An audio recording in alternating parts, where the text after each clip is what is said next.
My name is Dennis Skromelski, Fusion's Executive Director.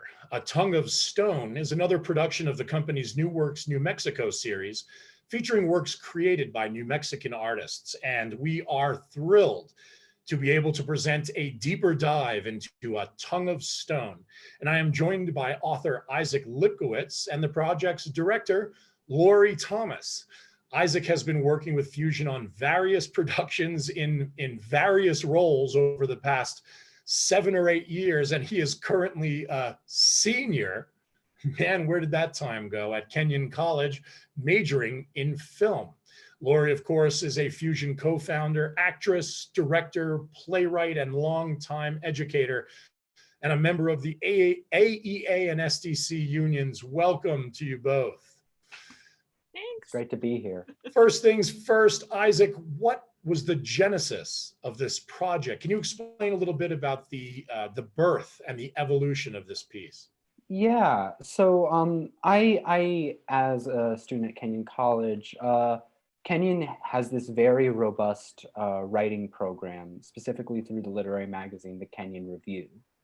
And one thing they do is have the Kenyon Fellows, which are actual writers, teach these classes. And so I took a class with Misha Rai, who is an excellent fiction writer, has written a lot of short fiction works. And so she's, as a fellow, is doing a lot of writing on her own, but also taught this novella writing class. And I wrote a novella through her class, and then spent this past summer kind of intensely revising it and making it into a complete piece. Well, Laura, you've collaborated with Isaac before. How has your relationship developed over that time, and how did you decide to turn this into a serial theatrical event? Yeah, well, I think Isaac and I really did a what I would call a major collaboration on a piece about my mom, actually, and her trials and with dementia, but also a lot of her life's events. It was called The Unforgettable. And so we started collaborating both sort of conceptually and then also a bit on the writing. And Isaac did the media for it, a lot of the film work.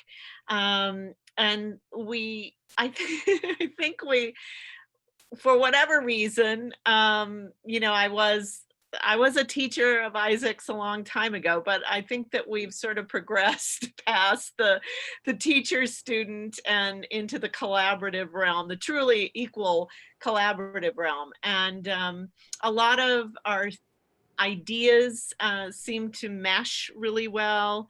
There's both, I think, sort of an interest in everyday life put into a sort of bigger framework, or maybe a conceptual framework. And so it's fun. We have a lot of fun cooking this stuff up. and Lori, I'm really fascinated by the storytelling style of this work, and how it was adapted for this particular media, particularly the actors reading their own narration or stage direction. And I know some of our patrons might recognize this style from our successful stage run of Lady Chatterley's Lover several years ago. Can you tell me more about that? Yeah, well, I worked actually my what I'm going to call my co-editor, Dodie Montgomery, and actually we did not adapt Isaac's book or novella at all. Really, what we did was divvy up or assign text to different characters, and of course those characters are inhabited by actors. And it's a way of working that both of us, Dodie and I, experienced when we were sort of two ships passing in Seattle. We never worked directly with one another, but we worked for a lot of the same theaters, and one of them was Book It Repertory Theater. And there are other theaters in the country that do this kind of presentation, but the idea is that you're not necessarily adapting literature into a play, you're taking the literature as is and dramatizing it. Got it. And so Isaac, is this, you mentioned fiction earlier, is this pure fiction, or how autobiographical is this piece? Well, your bits of yourself always come through regardless of what you were writing. I often have a hard time writing directly about myself. And through fiction and storytelling, I can write about my own personal experience. And I would say this story is deeply personal, if not autobiographical. Are there any particular inspirations for this? Did you model your storytelling after any particular writer or any certain particular story? Yeah, it's a synthesis of just a lot of different loves of mine. Weirdly, one major influence for me was the graphic novel An American Born Chinese. I loved how that story utilized fantastical and magical elements to supplement deep and intense themes in a very beautiful, kind of subtle and compelling way.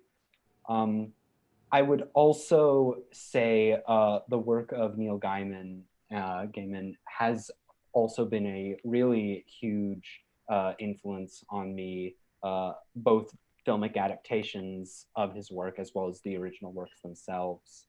I think there is an ability for fantasy and speculative fiction to reflect a realm of reality that realism can't convey, and that is how things feel. I believe it was Salman Rushdie who said, some things are so monstrous that you can only talk about it with monsters. And I think that is what I'm trying to engage with in A Tongue of Stone. So maybe even the story isn't autobiographical in the literal event sense, but in terms of the emotion and thoughts behind it, it is very much an autobiographical piece. How did it leave the realm of the novella? How did it end up as a 6-part serial event for either of you? I don't.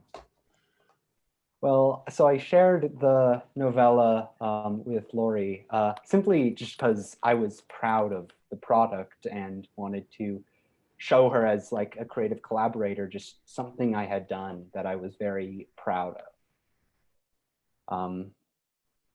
Well, and then Yeah, and then and then you know, since we're in this really interesting time, I thought of a audio presentation of the book immediately when I read it, because Isaac's imagery is extraordinarily strong.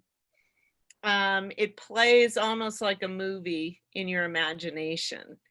And that kind of imagery, I think, translates to audio presentation very, very well. And when I was in, I've had this funny little intersection with what I would call radio theater in my life. When I was a middle school student, I went to an arts camp, and somehow, I don't exactly remember all the details of how we journeyed there, but we would go into San Francisco to a radio station on the weekends, and we would help produce these murder mysteries. And then after I finished acting school, I became involved in the Bay Area Playwrights Festival.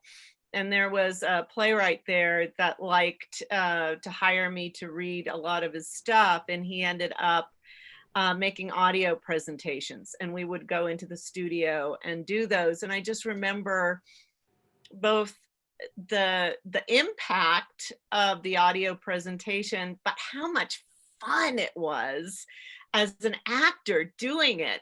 There's something so liberating that you don't have to worry about what the heck you look like when inhabiting a character.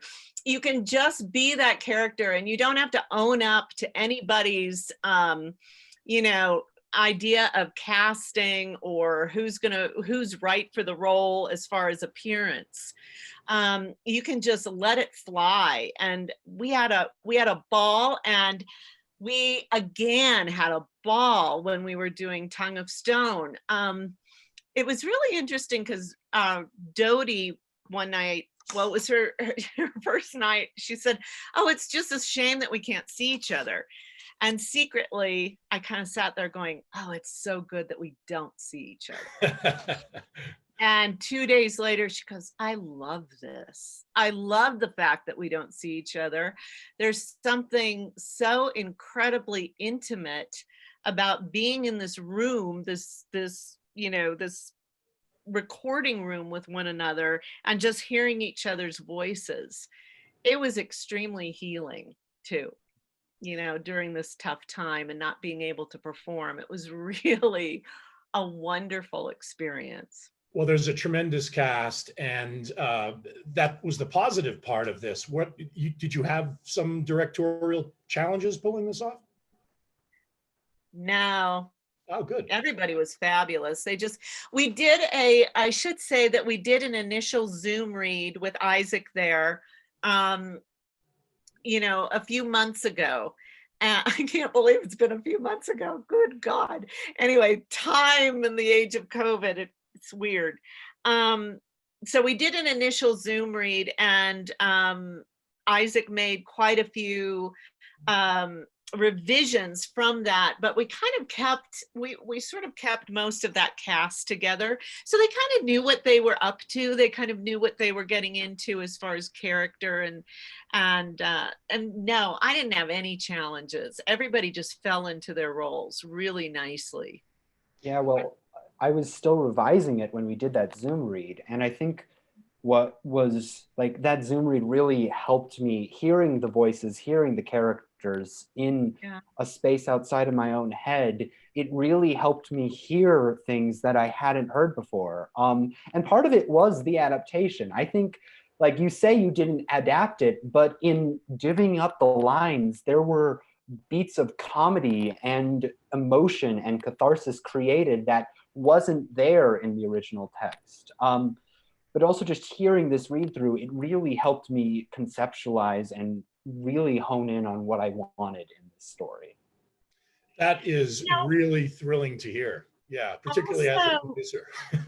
Sorry to No, go for it. Interrupt, but I also realized in the story there was something extremely compelling about it, and I'm not going to do any spoiler alerts, but there is something thematically incredibly compelling about this story and how it intersects with where we are right now, dealing with the challenges that we're dealing with, and certainly not in it's well, without giving Isaac a big head,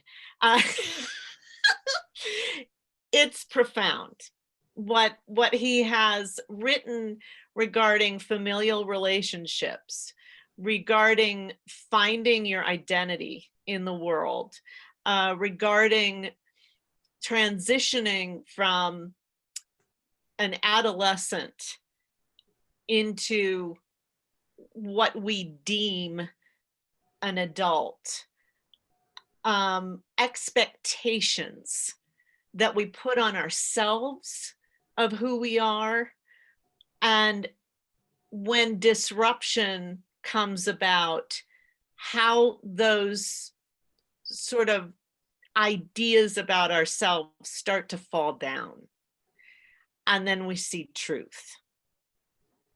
I know that's all very heady and rather nebulous, but all of that is in there, and it's powerful. It's an amazingly powerful story.